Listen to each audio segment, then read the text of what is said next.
Hello, hello, Gemini. Welcome to your May 2019 overview reading.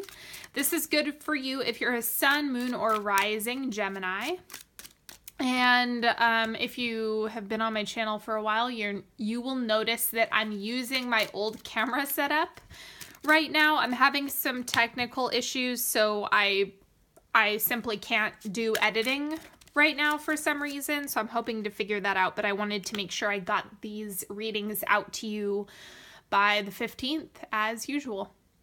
So go ahead, tune in if there's some information you want to have come up during this reading. Just notice that, pay attention to that, ask for it to make an appearance, and take a deep breath into the diaphragm.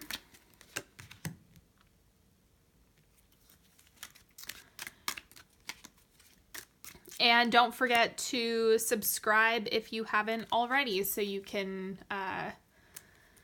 so you have info on when the next readings come out. And then I'm gonna lay this timeline down, and then we'll get into oracle cards.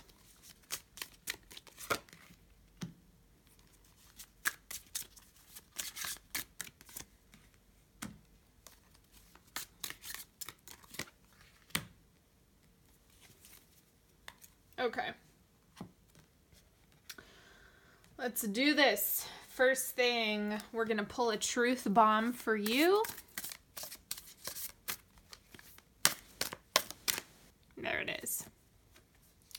Defend your tenderness. Okay, so maybe is there some vulnerability stuff coming up for you, like needing to be vulnerable, but having a hard time with that? You know, this is just a reflection of vulnerability. Honestly, the tenderness piece is code word for vulnerability. So remember that that's actually the connective tissue. That's what creates intimacy. That is what allows your needs to be met. So there's a much greater value to that tenderness than I think you might be realizing.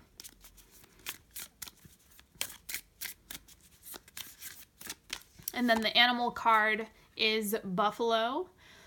Focusing on getting grounded. This is really potent earth energy. So anything you can do at this time to stay grounded and supported, lean on the activities that stabilize you. I think that is going to help you, one, not check out if you feel like intimacy makes you want to check out, or if you become avoidant. You know, that's one side of things. And then the other piece is that it's going to help you actually get things done and be in tune with your body, so you know what it is that you want to ask for, what it is that you need, and the direction that you're headed. Okay. Then the Sovereign Oracle card for you is integrity. Show consistency in your values and behaviors. A fall is inevitable sometimes. Land softly. Seek your own integration.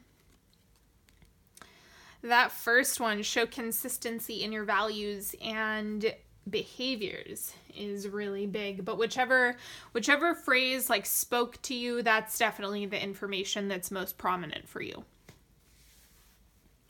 All right, let's do this. Let's get into the central energy for you this month. We have the Four of Cups. So perhaps there's like some offers that are being made that are being rejected, right? That's the typical meaning of the Four of Cups, is the no thank you. But what you want to be aware of with this card is that are you declining offers on things that you actually do want? Because then that's where you run into trouble. If you're saying no to something that you genuinely are not interested in, then it's fine. But if you're wanting something bigger and something better, and that comes along and you reject it, that's when you're gonna be struggling. So that's what the Four of Cups wants to highlight here, is just pay attention to what you're saying yes and no to. Let's see what's shifting out in May. Knight of Swords. So you're probably, the way I see this is that you were probably doing a lot of investigating, doing a lot of perhaps manifesting, trying a whole bunch of different approaches. And because that's what the Knight of Swords is good at, is innovating. And this is your night, right? But with the Four of Cups, it's like maybe you did all that manifesting or you did all that exploring, and now you're starting to see stuff come in, and you're going to have to weed out what works, what doesn't, what's right for you, what's wrong for you, and just proceed accordingly. Have integrity as you make these decisions, and if you're trying to figure out what to say yes and no to, lean on grounding activities in order to help you with your decision. The oncoming energy is the Lovers. This is your card. Let me clarify this. This is great for those of you that are wanting partnership, or if you're in partnership right now. It's like an extension or leveling up. Perhaps this person is making an appearance. You know, that's also what the Lovers can represent. And clarify that we have the Fool. Okay, so like that. Fresh energy, or like I said, leveling up. The Fool in the Lovers doesn't mean, oh, a new partner. Oh, dear God. Like, that's such a typical interpretation. And it's like, yeah, but only if you've been manifesting and actively pursuing that. If you've just been crossing your fingers for partnership, but you're not taking action, this isn't what's on the horizon. It would actually be decisions about what to start fresh, right? Decision making plus the Fool. The Fool is about taking the leap. And it has to do with one of these offers that you're being given. Like, I'm just seeing this as you being willing to take the leap on something that you're being offered, or something comes to fruition. And like I said, for those of you that are interested in partnership stuff, then this might be a little bit more of your energy getting poured into the partnership piece. So it just depends on like, what are you building? What are you focusing on? Not everything, because this is a general reading, it's not going to be cut and dry and cookie cutter for everybody. Each one of you is going to be experiencing this, and you know, this is going to be materializing and manifesting in a different way for you. It just depends on where your focus is and what you're saying yes and no to. You know, that is your choice and your decision. And so everything comes down to aligned yeses and aligned nos, and having integrity within that space. Now let's look at your outer world, if you will. So the people, places, things in your environment. Let's see what's going on there. The Hermit. The Hermit's been coming up a lot. I think it has to do with Taurus season. So let me see what else we have coming up. Ace of Wands. Okay. This is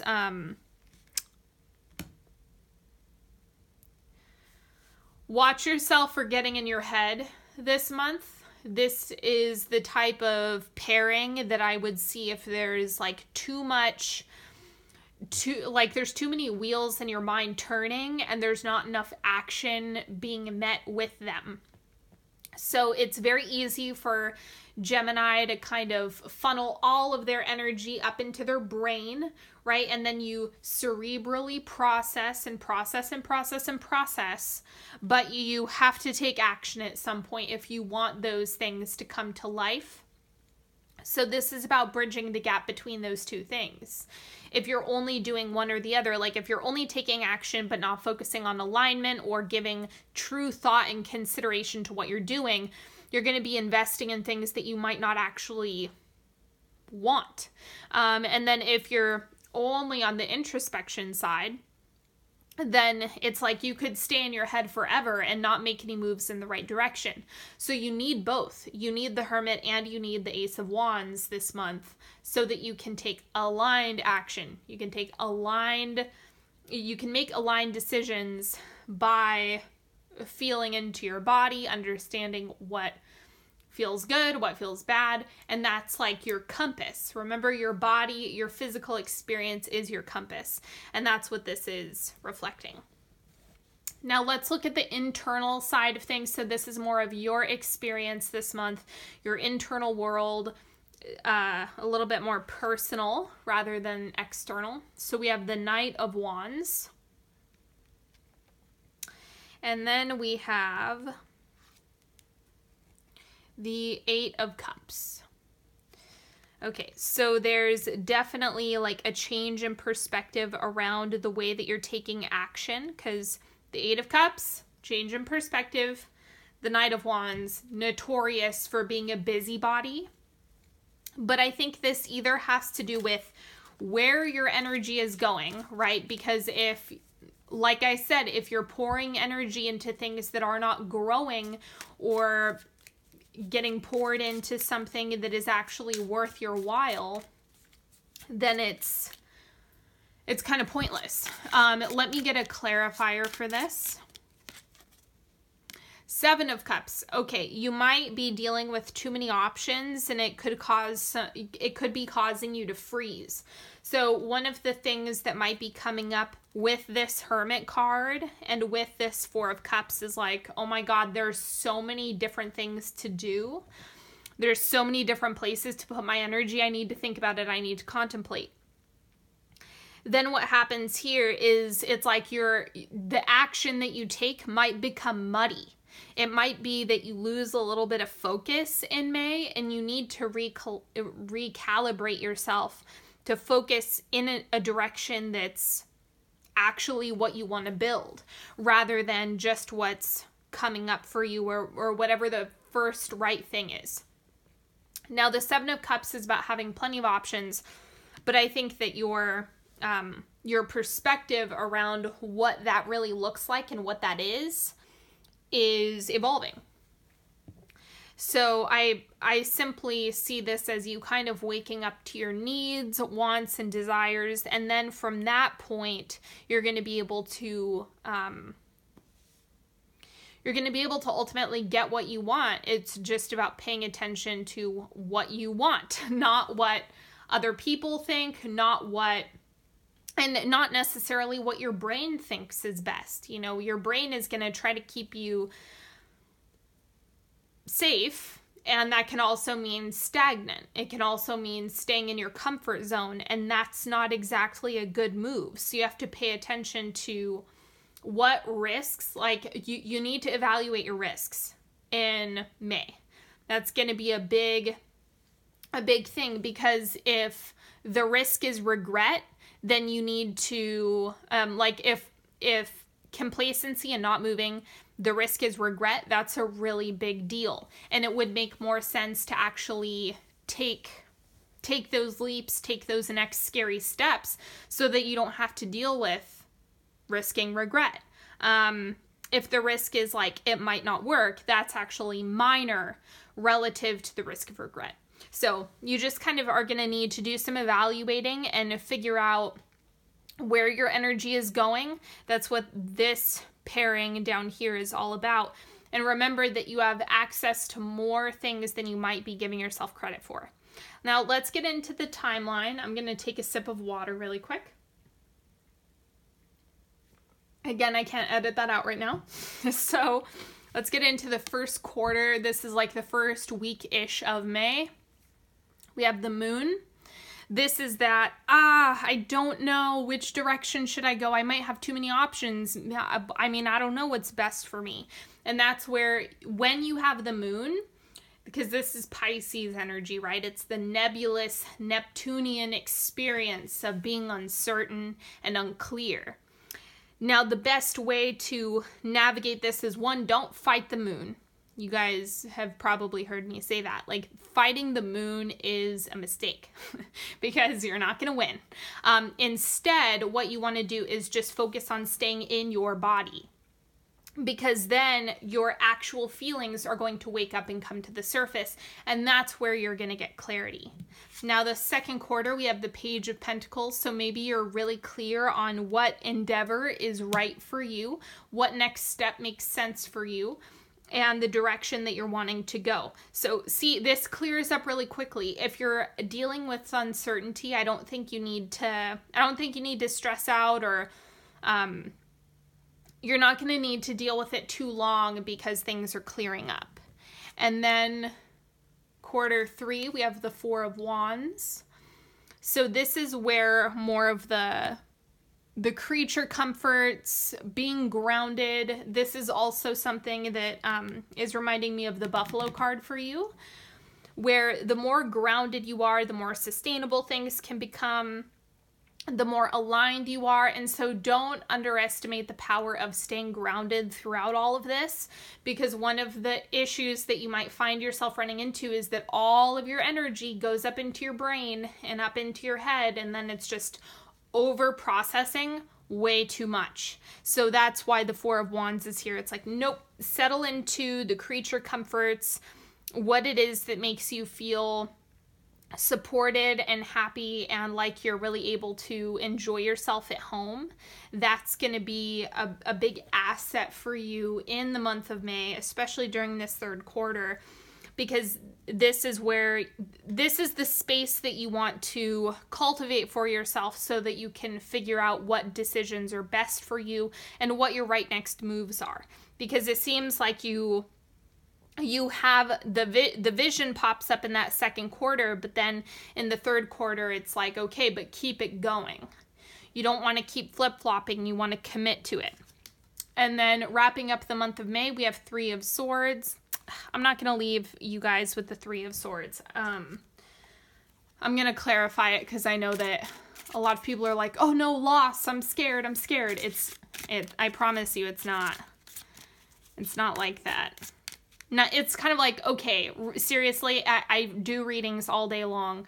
Every time the Three of Swords comes up, it's like death and tragedy are not like the only things associated with that. Okay, and to clarify that, we have the Two of Coins. So it might be causing you a lot of stress that there might be things that simply do not work out or aren't right for you, right? So one of the things that I really want you guys to understand is that if you're manifesting something or you're calling something in and it's not right for you, it should leave. It should be out of your life. It should not stick to you. You don't want a bunch of things that are misaligned in your life. It's like you're going to wake up one day and feel like, who am I and where am I? So that's also the thing that's coming up here with this Three of Swords, is it actually looks like those opportunities that maybe you thought you wanted aren't actually right for you. And so some things are going to get swept away. And that just means that you have space for true alignment and the things that are good for you coming into your space.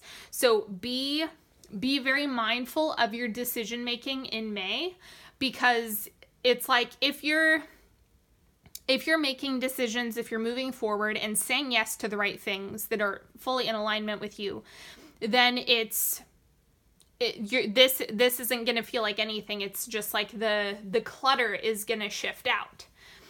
But if your decision making is like trying to force something that doesn't work for you or doesn't feel good, or like is ultimately going to lead you into a position where you're not supported, then you can trust that the God, the universe, divine source is going to wipe that out for you. So this is when you want to exercise trust, not just with a higher power, but with yourself, to actually trust your body a little bit more. And I would say that, this month is really a test for you to trust your body more than your mind. Because like I said, the mind wants to keep you complacent. The mind wants to keep you safe. It's not actually helping you out all the time. Okay. So now go ahead and pick a card, any card, as few or as many as you'd like. Notice whichever one is coming up for you. You can ask a question as well. All right, card number 1. We have Queen of Arrows. So independence is really important. This is your queen, right? So technically this is the Queen of Swords, but independent thinking and trusting what's right for you. If you're getting too much external input on your decisions, it's going to cloud your judgment. So make sure you're tuning out garbage advice. If you're wondering, like, who do I trust? Look at what that person has going on in their life.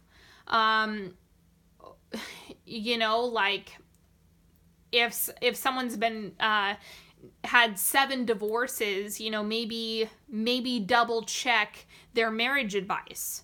You know, I'm not saying they don't have exceptional wisdom around certain things, but they also might not be healed in that area. So you just want to check in when someone is giving you advice that isn't modeling an experience that you want to have. Okay, now card number 2, we have the Fool. Take the leap, take the risk. It's okay. It's like more than likely you have more time than you're anticipating. And so if you are just operating out of fear, it's like you're basically all of the stuff that you want is at risk of not being achieved. But if you're willing to take the risks, then it's actually something that is attainable. So remember that. It's not the opposite. It's the more risk, the better for you this month. And then card number 3, we have the Star. Okay, so things are falling into place. This is a card that, I mean, even though I absolutely love the Star, it can also be frustrating because you can't actually see the bigger picture of what's happening. And so that's why you kind of want to put more faith in what gets cleaned out as just not being right for you if that happens at some point during May. The right things will stick to you. The right people, places, opportunities, and all of that stuff will stick to you. If it's not, then, you know, let it go. It's going to work out in your favor regardless. So this is where you want to trust. You want to continue pouring energy into the experience you want to create, not over processing in the mind, because the mind is good for some things and terrible for others. And so that's where you really want to exercise pouring energy. All right, my friend, or my friends rather, that is all that I have for you today. Don't forget to subscribe, like, share, follow me on Instagram at Onyx Healing. Thank you so much to each and every one of you. I appreciate all of you so much. And until next time, if you want to work with me one-on-one, all of the links are in the description box, and all of the cards that I've used for this reading are in the description box as well. So check out all of the links below. And until next time, have a beautiful May, everybody. I'll talk to you later. Bye-bye.